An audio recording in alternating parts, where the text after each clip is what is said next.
Well, as you can see, this is a very big book. Providence. Over 700 pages. So you should ask me, don't you know people don't read 700-page books? Yes, I do know that. And so you should ask next, so why did you write a 700-page book? And here are two answers. One is that a few people read 700-page books, and they tend to be the people who influence other people.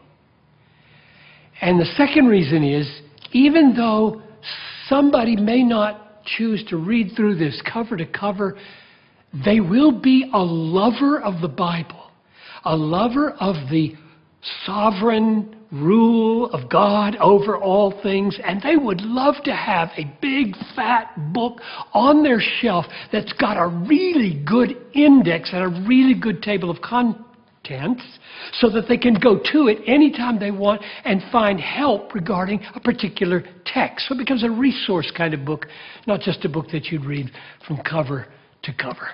So it's about providence. Now, maybe you'd ask me another question. Why didn't you call it the sovereignty of God?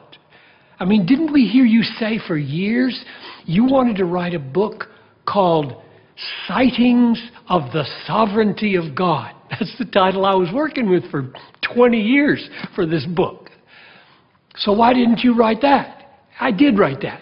But the reason I call it Providence is because as I got into it, I realized I've got to write not just about the fact that God is sovereign, that is, He has the authority and the right and the power to do whatever He pleases, and He does.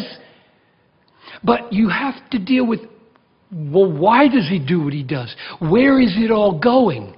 And once you talk about purposeful sovereignty, that's what this is.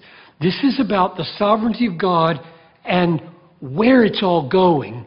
And that's what I mean by providence, purposeful sovereignty. So here's why I wrote the book. Here's what difference I think it will make in your life if you were to get into this. I'll just mention several reasons out of 10 that I closed the book with. Number one, I want there to be God-besotted people in the world. I want them to live in a God-entranced world. And I don't know a doctrine better than the providence of God to make people God-besotted in a God-entranced world. Because the providence of God means He guides the courses of the stars and has them all named, all billions of them. And He causes the little birds to fall out of trees in the darkest jungle of the Amazon. And so from the tiniest, meticulous parts of the universe to the grand parts of the universe, He rules. And if you believe that, if that grips you, you'll look at everything differently. You'll be a God-besotted person. That's number one. I want there to be God-besotted people in a God-entranced world. Number two, I want you to have assurance of your salvation. It says in Ephesians 1, in Him we have obtained an inheritance according to His purpose, who works all things together according to the counsel of His will. So, works all things according to the counsel of His will is providence. But notice, it's connected to, we have an inheritance. So, the point is, you can be sure you're going to make it to your inheritance because God is a God of absolute, all-pervasive providence. It's not just a random theoretical doctrine. It's very, very personal in the way Paul presents it. Third, suffering.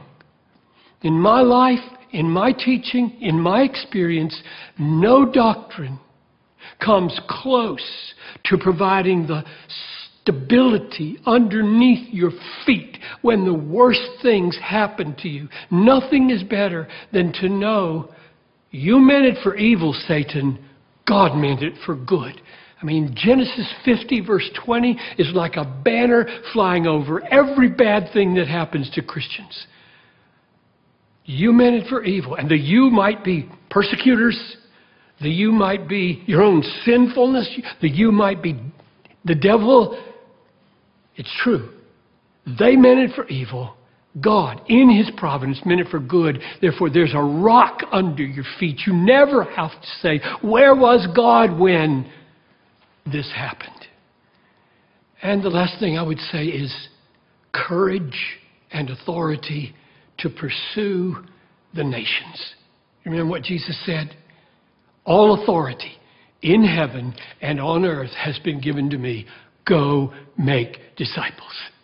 If you believe that God has all-pervasive, all-embracing authority, right, power over all nations, you'll take that command with joyful seriousness. I think this book is a book about missions as it is a book about everything, because God's providence is all-pervasive. So for those 4 reasons at least, I hope and I pray that you will find help in this book.